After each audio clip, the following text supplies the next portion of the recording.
Shalom kekasih Kristus, senang saya dapat menyapa kembali saudara semua dimanapun saudara berada. Bagaimana kabarnya? Doa dan harapan saya, kiranya kita semua dalam keadaan bahagia, sukacita, sehat dan damai Tuhan melingkupi kita semuanya. Pendengar yang dikasihi Tuhan, melalui renungan melekat dalam Tuhan pada hari ini, saya ingin mengajak saudara dan kita semua untuk memahami dan peka terhadap apa yang Tuhan telah taruh dalam diri kita. Mari kita berdoa. Tuhan Yesus, kami bersyukur kalau hari ini kami dapat kembali mendengarkan kebenaran firman-Mu. Tuhan, tuntun langkah hidup kami agar firman menguasai hati dan pikiran kami, sehingga tindakan kami adalah tindakan seperti apa yang Kau inginkan. Bapa yang baik, pimpin kami supaya kami menempatkan firman di tanah hati kami yang baik dan kami dapat mengikuti apa yang Tuhan arahkan. Tidak hanya sebatas itu, bahkan kami semakin peka tentang kerinduan Tuhan yang Tuhan sudah taruh dalam kehidupan kami sejak awal kami diciptakan di dunia ini, Tuhan. Terima kasih Tuhan Yesus, kami mau siapkan hati dan pikiran kami untuk kebenaran firman-Mu. Dalam nama Tuhan Yesus kami berdoa, amin. Melekat dalam Tuhan bertema dibayang-bayangi oleh ide. Firman Tuhan terdapat dalam Filipi 3 ayat 15. Demikian firman-Nya. Karena itu marilah kita yang sempurna berpikir demikian, dan jikalau lain pikiranmu tentang salah satu hal itu tidak akan dinyatakan Allah juga kepadamu. Kekasih Kristus, ayat yang baru saya baca mengajak pada kita untuk mempunyai pikiran dengan tujuan yang jelas dan terarah. Kekasih, kita tahu pada hakikatnya semua orang memiliki pikiran dan bakat kreatif. Salah satu tanda kita terlahir sebagai makhluk kreatif adalah kemampuan kita berkomunikasi dengan ungkapan dan ide-ide segar. Namun demikian, bekal itu semata tidaklah memadai.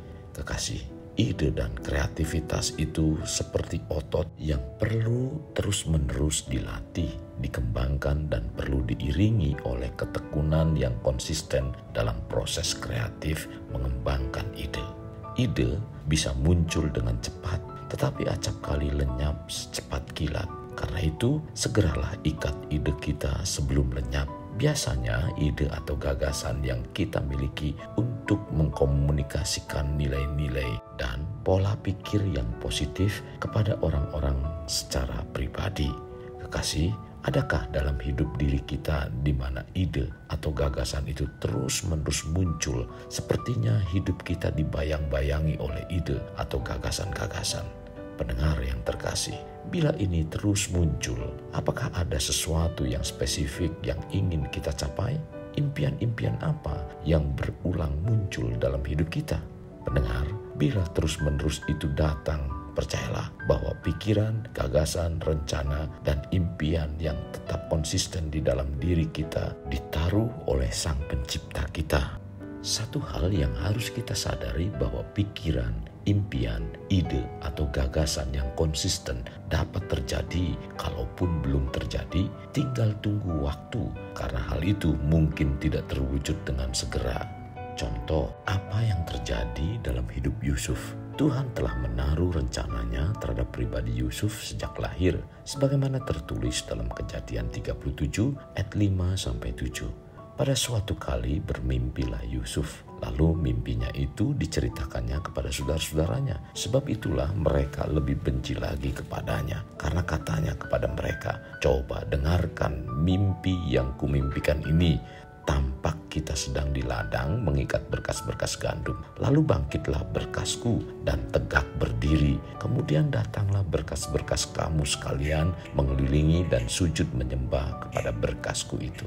Kekasih Kristus, impian Yusuf tidak segera terwujud, dan untuk impian menjadi sesuatu kenyataan harus masuk melalui proses dan waktu. Apa yang diimpikan Yusuf menjadi kenyataan, tertulis dalam Kejadian 42 ayat 6. Sementara itu, Yusuf telah menjadi mangku bumi di negeri itu. Dialah yang menjual gandum kepada seluruh rakyat negeri itu. Jadi ketika saudara-saudara Yusuf datang kepadanya lah mereka menghadap dan sujud dengan mukanya sampai ke tanah. Para pendengar yang dikasihi Tuhan Yesus, bila kita dibayang-bayangi oleh ide atau gagasan dan impian, berarti merupakan salah satu kunci untuk menemukan otoritas pribadi yang telah Tuhan berikan. Biasanya ide tersebut tidak pernah meninggalkan kita. Mungkin kita telah menjadi sibuk dengan hal-hal lain, tetapi ide atau gagasan ini selalu kembali ke dalam pikiran kita. Ini adalah gairah yang tidak akan mereda. Keinginan yang gigih itu seakan-akan menarik-narik hati kita. Sebagaimana dicontohkan tadi yang terjadi pada diri pribadi Yusuf yang memiliki mimpi-mimpi yang Allah berikan, di mana Yusuf akan ditempatkan dalam sebuah posisi otoritas atas keluarganya. Hal ini mungkin pada awalnya Yusuf tidak mengerti bahwa posisi yang didapatinya itu memiliki tujuan untuk membantu keluarganya bertahan hidup. Tetapi melewati serangkaian proses dan pengalaman yang sangat merendahkan, yaitu Yusuf dijual untuk menjadi budak dan dipenjarakan karena tuduhan yang salah.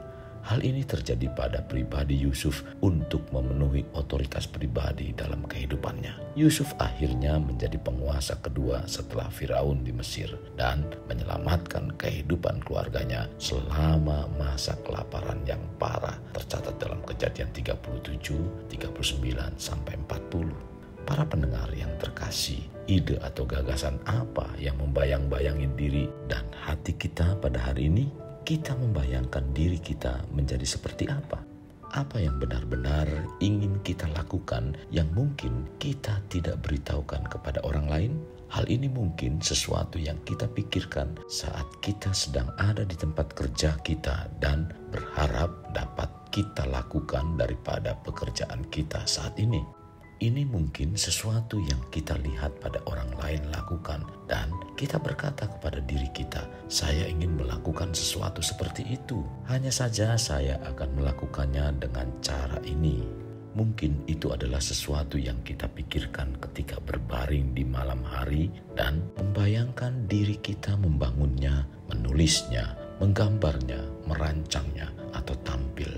Mungkin kita telah bermimpi tentang melakukan hal ini sejak kita masih kecil. Seperti inilah cara Tuhan untuk membawa diri kita menemukan otoritas pribadi, di mana dalam hidup kita sepertinya dibayang-bayangi oleh ide atau gagasan-gagasan tersebut. Kekasih Kristus, mari bawa hidup kita menjadi pribadi yang dapat memerdekakan orang dari belenggu kehidupan. Layaknya terang yang menerangi kegelapan. Karena itulah yang Tuhan inginkan pada kita sebagai warga kerajaan Allah. Mari kita berdoa. Tuhan Yesus, terima kasih buat firman Tuhan yang memberikan pencerahan dalam iman percaya kami. Kami seringkali sulit untuk mengetahui tentang apa yang seringkali muncul dalam kehidupan kami. Seringkali kami terus dibawa dengan ide-ide yang tidak pernah putus. Bahkan hal itu terus-menerus muncul dalam kehidupan kami. Hal ini terjadi, ternyata Tuhan hendak menanamkan sesuatu untuk kehidupan kami, agar kami mengerti tentang otoritas yang dari awal yang Tuhan telah berikan dalam kehidupan kami, di mana Tuhan ingin membawa kehidupan kami menjadi pribadi seperti apa yang Kau inginkan. Kami mengucap syukur Tuhan buat firman ini. Sekalipun Tuhan, kami belum melaksanakan dengan baik, maka dari itu tuntun dan mampukan kami agar kami mengerti tentang apa yang Tuhan hendak kerjakan, sebagaimana rencana awal yang Tuhan berikan dalam kehidupan kami, sehingga kami dapat melakukannya, yaitu dapat menjalani kehidupan kami secara spesifik seperti apa yang Kau kehendaki. Tuhan, terima kasih buat firman-Mu, terima kasih buat arahan-Mu lewat firman yang disampaikan pada hari ini. Sungguh sangat memberkati kehidupan kami. Pakai dan tuntunlah kehidupan kami agar kami dapat senantiasa menyukakan Engkau. Ini doa kami, dalam nama Tuhan Yesus kami berdoa. Amin. Kasih Kristus, mari kita akhiri dengan mengendahkan kedua tangan kita. Terimalah anugerah berkat dari Allah Bapa, kasih sayang daripada Yesus Kristus, dan persekutuan dengan Roh Kudus yang memberkati, melindungi, dan menyinari engkau dengan wajah-Nya, serta memberi engkau kasih karunia di mana Tuhan menghadapkan wajah-Nya kepadamu dan memberi engkau damai sejahtera. Tuhan juga mencurahkan berkat secara rohani berkat secara jasmani dan berkat secara ekonomi, di mana berkat Abraham, berkat Ishak, berkat Yakub dicurahkan dan dilimpahkan dari saat sekarang sampai Maranatha tiba, dalam nama Tuhan Yesus. Amin. Sampai jumpa di renungan berikutnya. Tuhan Yesus memberkati. Jangan lupa like, share, dan subscribe.